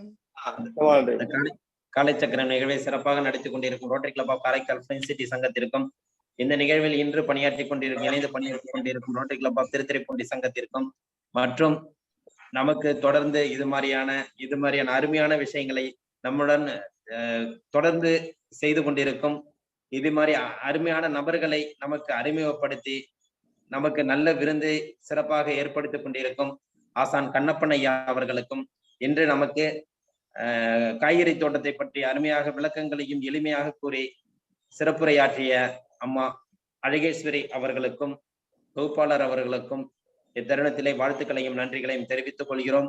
இந்த நிகழ்ச்சி மேலும் மேலும் சிறப்படைய அனைவரையும் அன்புடன் வாழ்த்துகின்றோம். இன்னும் வரும் 8ஆம் தேதி அன்று 100வது நாள் நிகழ்வு மிக சிறப்பாக நடைபெற உள்ளது. 100 நாட்களை நெருங்கிக் கொண்டிருக்கிறோம். இந்த 100 நாட்கள் எங்களுடன் பயணித்துக் கொண்டிருக்கும் அனைத்து நல்லுள்ளங்களுக்கும் மீண்டும் ஒரு முறை நன்றி கூறுகிறோம். அனைவரும் மீண்டும் தொடர்ந்து பயணித்து இந்த நிகழ்ச்சியை சிறப்பான நிகழ்வாக மாற்றித்தர அனைவரையும் அன்புடன் மீண்டும் வேண்டி விரும்பி கேட்டுக்கொண்டு இன்றைய நிகழ்வை இத்துடன் முடித்துக் கொண்டு மீண்டும் நாளை சந்திப்போம் என்று நன்றி கூறி விடைபெறுகிறோம். நன்றி. வாழ்க வளமுடன், வாழ்க வளமுடன், வாழ்க வளமுடன். நன்றி. வாழ்க வளமுடன். நன்றிங்க ஐயா. வாழ்க வளமுடன், வாழ்க நலமுடன். Tiruchengode MS institute Subramani. நன்றி ஐயா. வாழ்க வளமுடன். நன்றிங்க. அனைவருக்கும் நன்றி. வாழ்க வளமுடன். நன்றிங்க ஐயா. வாழ்க வளமுடன், வாழ்க நலமுடன், வாழ்க வையகம். நன்றி. வாழ்க வளமுடன். நன்றி ஐயா, வாழ்க வளமுடன். வாழ்க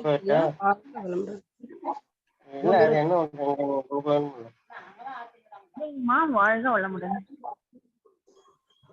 வேற ஏதாவது வச்சு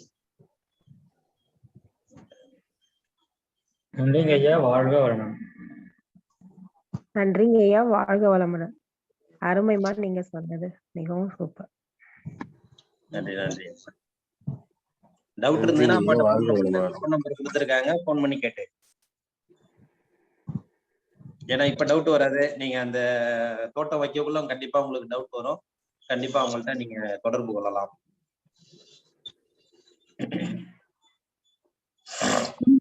வாழ்க ரொம்ப எக்ஸலன்ட்.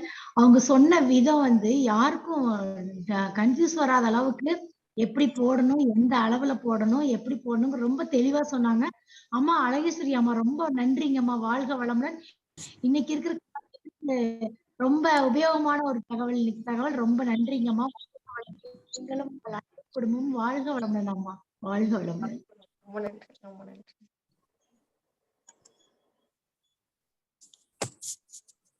வாழ்க வளமுடன்.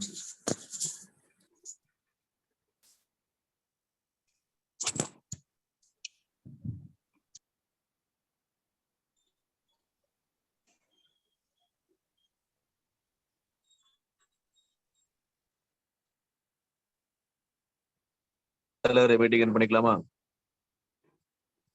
பண்ணிக்கலாம்.